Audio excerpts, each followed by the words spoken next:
अस्सलाम वालेकुम स्टूडेंट्स, मैं हूं आपका फ़िज़िक्स टीचर मुस्तजाब हैदर। हम लोग पढ़ रहे हैं चैप्टर नंबर 6। आज चैप्टर नंबर 6 का फोर्थ आर्टिकल पढ़ेंगे जो कि है equation of continuity. Chapter number 6 fluid dynamics और इसका फोर्थ आर्टिकल 6.4 जो कि है इक्वेशन ऑफ कंटिन्यूटी। तो स्टूडेंट्स आज हम इसको सीखने जा रहे हैं। ये बहुत इंपॉर्टेंट इक्वेशन है, one of the fundamental equations of fluid dynamics. इसको सीखना हमारे लिए बहुत ज़रूरी है फ्लूइड के फ्लो को समझने के लिए। ये इक्वेशन हमें बहुत सारी इंफॉर्मेशन प्रोवाइड करती है जिनको हम समझते हुए आगे बहुत सारी एप्लीकेशंस में अप्लाई करते हुए इसे देख सकते हैं। तो इक्वेशन ऑफ कंटिन्यूटी है क्या? इसको समझते हैं, इसको हम स्टेट करेंगे, इसको डिफाइन करने की भी कोशिश करेंगे, लेकिन समझने के बाद इमेजिन करें हमारे पास एक पाइप है, जैसे आपको यहाँ पे दिखाया जा रहा है, एक non uniform cross sectional area का पाइप है। नीचे आपको नज़र आ रहा होगा कि इसका cross sectional area relatively smaller है। हम इसके क्रॉस सेक्शनल एरिया को यहाँ पे A1 का नाम दे देते हैं और जो इसका अपर एंड आपको नज़र आ रहा है, इसके क्रॉस सेक्शनल एरिया को यहाँ पे हम लोग A2 का नाम दे देते हैं। A1 is smaller as compare to A2 और साथ साथ A1 जो है उसकी हाइट कम है और A2 ज़्यादा हाइट पे मौजूद है।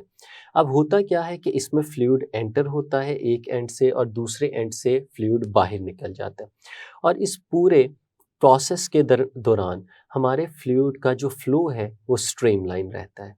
ये हमने कुछ एजम्पशंस लेनी है जिसकी बेस पे हम इस इक्वेशन को ड्राइव कर सकते हैं।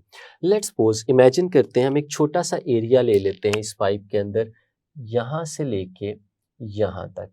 ये जो छोटा सा रीजन आपको नज़र आ रहा है, इस रीजन के अंदर जो हमारा फ्लूइड मौजूद है, उस फ्लूइड को मैं डेल्टा M1 का नाम दे देता हूँ और यहाँ से लेके यहाँ तक ये जो डिस्टेंस है, हम इस डिस्टेंस को डेल्टा X1 का नाम दे देते हैं और यकीनन यहाँ पे फ्लूइड फ्लो करेगा जब एक एंड से एंटर होगा और दूसरे एंड से बाहर निकलेगा।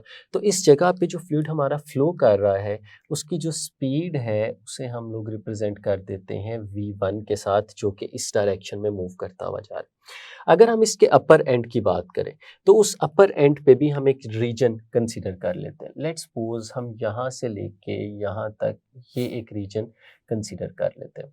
इस रीजन का जो डिस्टेंस है इस पॉइंट से लेके इस पॉइंट तक, हम उसे डेल्टा X2 का नाम दे देते हैं।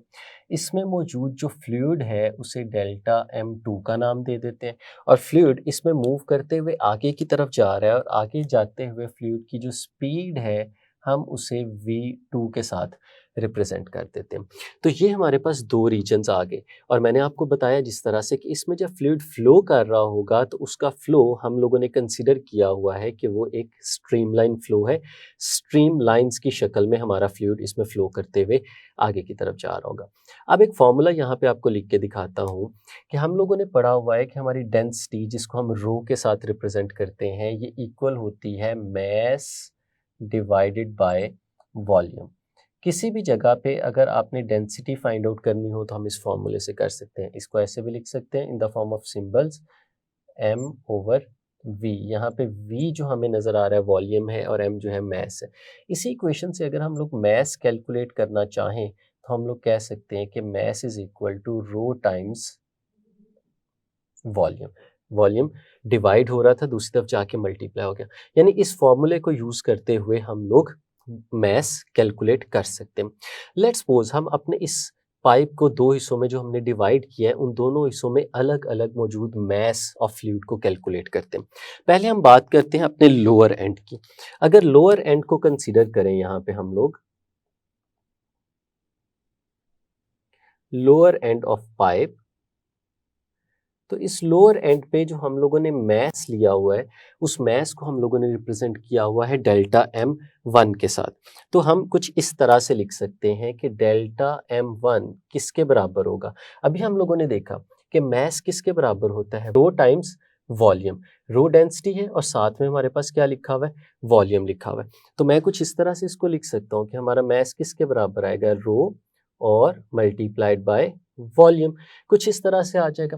अब एक और चीज़ भी यहाँ पे रिव्यू कर लेते हैं कि अगर मैं आपसे कहूँ कि ये जिस रीजन की हम लोग बात कर रहे हैं, हमें इस रीजन का वॉल्यूम देखना है कि वॉल्यूम कितना है। हम लोग छोटी क्लासेस में सीख चुके हैं कि अगर हमारे पास कोई सिलेंड्रिकल पोर्शन हो, कोई सिलेंड्रिकल ऑब्जेक्ट हो, जैसे कि ये हमें जो नज़र आ रहा है यहाँ पे, ये एक सिलेंड्रिकल हिस्सा है इस पाइप का। अगर आपने किसी भी सिलेंडर का वॉल्यूम निकालना हो, लेट्स सपोज ये मैं आपके सामने एक सिलेंडर ड्रॉ करके दिखा रहा हूँ। अगर सिलेंडर का क्रॉस सेक्शनल एरिया ए हो और उसकी जो ये हाइट आपको नज़र आ रही है अगर वो L हो, तो हम लोग सीख चुके हैं कि इस पूरे का अगर आप वॉल्यूम कैलकुलेट करना चाहते हैं तो वॉल्यूम कुछ इस तरह से कैलकुलेट किया जा सकता है कि इस एरिया को इस लेंथ के साथ मल्टीप्लाई कर दें तो हमारे पास वॉल्यूम आ जाता है। तो इसी तरह से हम इस रीजन का भी अगर वॉल्यूम निकालना चाहें तो मैं उस वॉल्यूम को अगर यहाँ पे कैपिटल V के साथ रिप्रेजेंट कर दूं तो वो कैपिटल V फिर किसके इक्वल आएगा? हमने देखा कि ये एरिया मल्टीप्लाइड बाय लेंथ के इक्वल होता है। तो यहाँ पे जो एरिया है हमारे पास वो A1 है और जो लेंथ यहाँ से लेके यहाँ तक हमारे पास मौजूद है हमने उसे डेल्टा x1 का नाम दिया हुआ है। तो इस रीजन वाले वॉल्यूम को भी क्यों ना हम V1 का नाम दे दें, तो V1 is equal to A1 into delta x1 आ जाएगा। तो यही चीज़ अगर हम इस जगह पे सब्सटीट्यूट कर दें तो हम इस जगह पे मौजूद फ्लूइड की डेंसिटी को ρ1 कह देते हैं और इसके वॉल्यूम को V1 का नाम दे देते हैं और फिर वॉल्यूम की वैल्यू अगर हम यहाँ पे सब्सटीट्यूट करते हैं तो हमारे पास जो डेल्टा M1 है वो बराबर आ जाता है ρ1 और साथ में हम वॉल्यूम की वैल्यू सब्सटीट्यूट करेंगे जो कि आ जाएगा A1 और साथ में डेल्टा x1। तो ये हमारे पास मैस की एक इक्वेशन बन गई, लेकिन हम इसको फर्दर और भी एक्सप्लेन करेंगे किस तरह से। एक और फॉर्मूला भी है जो हम अपने फर्स्ट ईयर के चैप्टर नंबर 3 में पढ़ चुके हैं। हमने पढ़ा है कि अगर कहीं पे भी आपने डिस्टेंस कैलकुलेट करना हो तो that distance s can be calculated by this formula s is equal to vt। और अब यहाँ पे जो हम लोगों ने डिस्टेंस कंसीडर किया हुआ है हम लोगों ने उसे डेल्टा x1 का नाम दिया, तो हम इस s की जगह पे डेल्टा x1 सब्सटीट्यूट कर सकते हैं और साथ में v है और हमारा v जो यहाँ पे था हमने उसे v1 का नाम दिया हुआ है।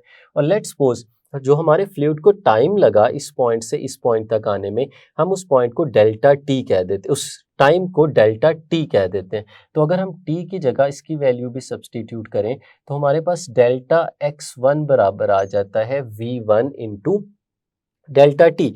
तो क्यों ना इसको भी यहाँ पे सब्सटीट्यूट कर दिया जाए, तो हमारे पास जो डेल्टा m1 की वैल्यू यहाँ पे मिलेगी वो बराबर आ जाएगी ρ1 A1 और जो डेल्टा x1 लिखा हुआ है उसकी जगह इसकी वैल्यू सब्सटीट्यूट करते हैं जो कि है v1 इंटू डेल्टा टी और इसे हम लोग यहाँ पे नाम दे देते हैं इक्वेशन नंबर 1 का। और इस इक्वेशन नंबर 1 में हमने lower end of the pipe पे मौजूद मैस जो डेल्टा टी टाइम में इतने डिस्टेंस को ट्रेवल कर चुका था उसकी वैल्यू यहाँ पे कैलकुलेट कर ली। इसी तरह अगर हम अपर एंड की बात करें तो हम अपर एंड पे भी यही काम कर सकते हैं। तो लोअर एंड पे जिस तरह से हम लोगों ने मैस कैलकुलेट किया था, सिमिलरली उसी तरह से हम अपर एंड पे भी मैस कैलकुलेट कर सकते हैं। जो अपर एंड पे मैस है उसे हम लोगों ने डेल्टा m2 का नाम दिया हुआ है और वहाँ पे जो फ्लूइड की स्पीड है उसे v2 कहा हुआ है और जो डिस्टेंस उसने ट्रैवल किया उसे डेल्टा x2 का नाम दिया हुआ है। अगर ये सारी वैल्यूज़ यहाँ पे बिल्कुल इसी तरह से सब्सटीट्यूट करें तो हमारे पास डेल्टा m2 ये इक्वल आ जाएगा सबसे पहले तो ρ2 into volume of upper end, यहाँ पे जो वॉल्यूम है v2 और फिर वही वैल्यू अगर यहाँ पे भी सब्सटीट्यूट करें तो हमारे पास आएगा ρ2 multiplied by A2 and delta x2 और फिर अगर डेल्टा x2 की वैल्यू भी बिल्कुल सिमिलरली इसी तरह से इसके अंदर सब्सटीट्यूट कर दें तो हमारे पास जो डेल्टा m2 की वैल्यू आएगी वो कुछ इस तरह से आ जाएगी ρ2 A2 and v2 and delta t और इसे हम लोग यहाँ पे नाम दे देते हैं इक्वेशन नंबर 2 का। तो स्टूडेंट्स हमें दो इक्वेशंस मिल गई। एक इक्वेशन उस मैस को रिप्रेजेंट कर रही है जो इस lower end of the pipe पे मौजूद था और दूसरी इक्वेशन उस मैस को रिप्रेजेंट कर रही है जो अपर एंड ऑफ द पाइप वहां पे मौजूद था। अब क्वेश्चन ये उठता है कि क्या ये मैसेज एक दूसरे के इक्वल होंगे या एक दूसरे से डिफरेंट होंगे। इस क्वेश्चन का आंसर हमें law of conservation of mass दे सकते हैं। ये मैस का जो लॉ है ये इस इक्वेशन की बेसिस है, इसलिए मैं इसको अलग से हेडिंग बना के लिख रहा हूं, लॉ ऑफ कंजर्वेशन ऑफ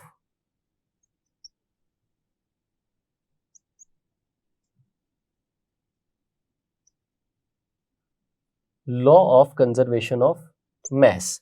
अब law of conservation of mass तो हम लोग अपनी छोटी क्लासेस से पढ़ते आ रहे हैं। ये लॉ हमें क्या कहता है? लॉ कहता है कि मैस को ना तो क्रिएट किया जा सकता है और ना ही मैस को डिस्ट्रॉय किया जा सकता है। तो मैस अगर क्रिएट भी नहीं होगा और डिस्ट्रॉय भी नहीं होगा तो क्या होगा? यहाँ पे अगर हम लोग देखें, इस केस में अगर हम देखते हैं तो जितना मैस इसके अंदर एंटर हो रहा है उतना ही मैस इसके अपर एंड से बाहर भी निकलना चाहिए। यही तो law of conservation of mess होगा ना, कि ना तो मैस इसके अंदर जाते हुए डिस्ट्रॉय हो जाएगा और ना ही मैस इसके अंदर जाते हुए क्रिएट हो जाएगा। अगर हम इसको ऐसे समझें कि मैं आपसे कहता हूं कि 1 सेकंड के अंदर 10 kilograms of mass of a fluid enters into this pipe, 1 second में लोअर एंड से 10 किलोग्राम पानी इसके अंदर एंटर हो जाता है। तो क्या उसी 1 सेकंड के अंदर इसके अपर एंड से 10 किलोग्राम पानी बाहर भी निकलना चाहिए या नहीं? अगर इसका आंसर हो कि ऐसा नहीं होना चाहिए क्योंकि अपर एंड जो है वो वाइडर है, तो इसका मतलब है ज्यादा पानी उसमें से बाहर निकलना चाहिए, तो ये बात तो गलत हो जाएगी law of conservation of mess के अकॉर्डिंगली। किस तरह से?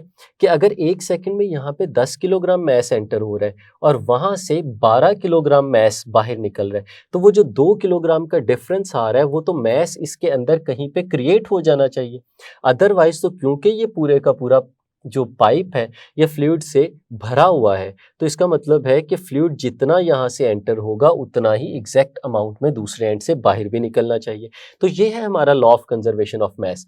तो law of conservation of mass को फिर अगर हम सामने रखें तो हम लोग कह सकते हैं कि हमारे पास जितना मैस लोअर एंड पे मौजूद था डेल्टा टी टाइम में यहां से यहां तक पहुंचा, उतना ही मैस अपर एंड में, क्योंकि टाइम हम लोगों ने सेम रखा हुआ है, तो उतना ही मैस यहां से यहां तक भी आना चाहिए। तो हम लोग कह सकते हैं कि delta m1 must be equal to delta m2 according to law of conservation of mass. तो फिर अगर हम इक्वेशन नंबर 1 और 2 को लें और वहां से वैल्यूज लेके यहाँ पे सब्सटीट्यूट कर दें, तो हमारे पास डेल्टा m1 की जो वैल्यू आएगी उसको मैं यहाँ पे लिख सकता हूँ ρ1 a1 v1 into delta T is equal to ρ2 a2 v2 into delta t. तो ये दोनों आपस में इक्वल आ गए। अब इसमें एक चीज और भी हम लोग देखते हैं कि जब हम स्टार्ट कर रहे थे तो मैंने कहा कि इसके अंदर जो फ्लूइड मूव कर रहा है वो एक आइडियल फ्लूइड है, जैसे उसकी जो कंप्रेसिबिलिटी है यहाँ पे नहीं होनी चाहिए, इनकम्प्रेसिबल फ्लूइड होना चाहिए। चाहे उसका वॉल्यूम कम हो जाए या वॉल्यूम ज़्यादा हो जाए, चाहे उसका एरिया कम हो या उसका एरिया ज़्यादा हो, ये इनकम्प्रेसिबल होना चाहिए। ये एक आइडियल फ्लूइड है जो इनकम्प्रेसिबल है, नॉन विस्कस है और इसमें स्ट्रीम लाइंस की शक्ल में फ्लो कर रहा है। तो अगर इस तरह का फ्लूइड हमारे पास मौजूद होगा तो उस केस में क्योंकि वो इनकम्प्रेसिबल है, तो इनकम्प्रेसिबल फ्लूइड्स के लिए डेंसिटी भी क्या रहेगी?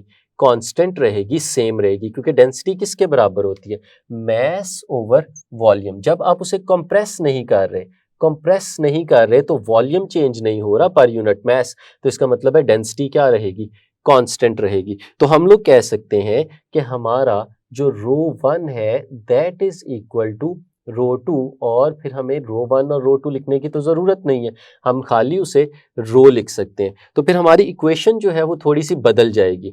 इक्वेशन कुछ इस तरह से आ जाएगी, ρ1 a1 v1 delta T is equal to rho a2 v2 delta T. इसमें हमें ρ1 और ρ2 लिखने की ज़रूरत नहीं है, हम उसे सिर्फ रो के साथ रिप्रेजेंट कर सकते हैं।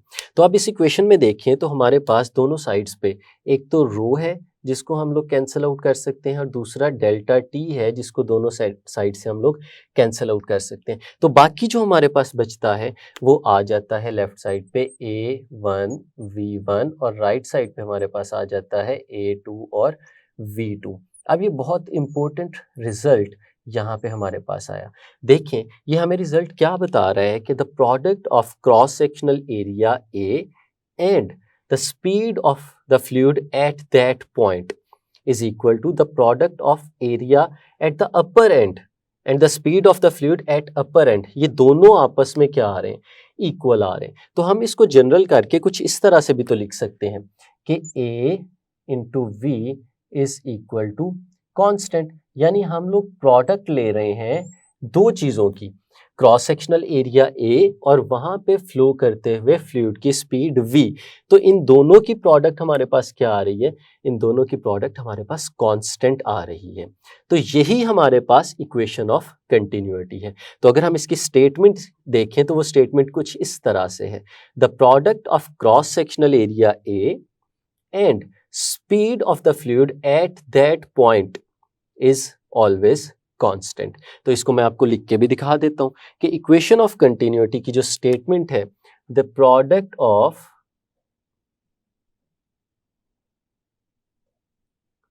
ऑफ क्रॉस सेक्शनल एरिया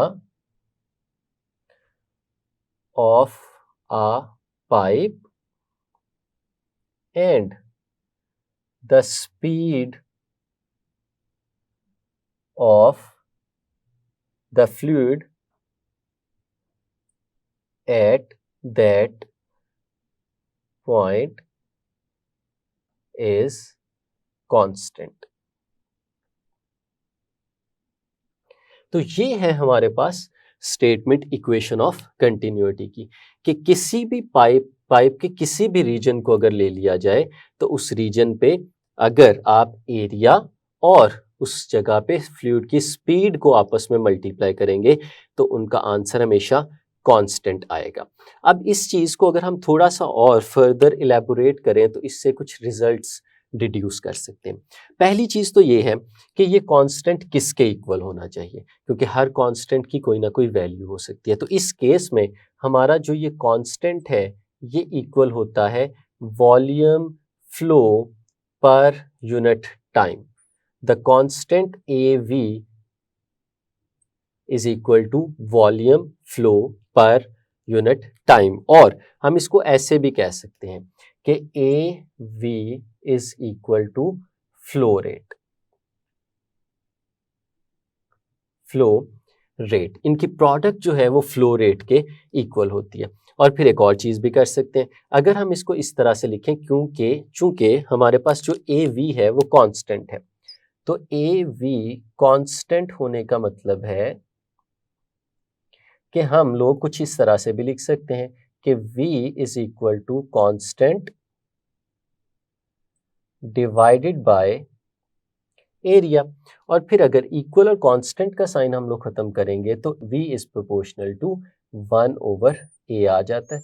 यानी स्पीड और एरिया के दरमियान आपको यहाँ पे इनवर्स रिलेशन नजर आ रहा है। मतलब अगर आप एरिया को इंक्रीज करते जाएंगे तो आपकी स्पीड डिक्रीज होती जाएगी। ये बड़ी मजे की चीज है। इसको हम अपनी एवरीडे लाइफ में बहुत दफा इस्तेमाल भी करते हैं जाने बगैर कि वहां पे हमारी इक्वेशन ऑफ कंटिन्यूटी इस्तेमाल हो रही है। एक बहुत बड़ी जनरल एग्जांपल देता हूँ कि हम लोग अपनी गाड़ियों को, बाइक्स को, कार्स को धुलवाने के लिए जब कहीं किसी जगह पे लेके जाते हैं सर्विस स्टेशन पे, तो हम देखते हैं कि वो जिस पाइप से हमारी गाड़ी के ऊपर पानी डाल रहे होते हैं, उस पाइप के आगे उन्होंने उसका क्रॉस सेक्शनल एरिया कम करने के लिए एक नोजल लगाई होती है।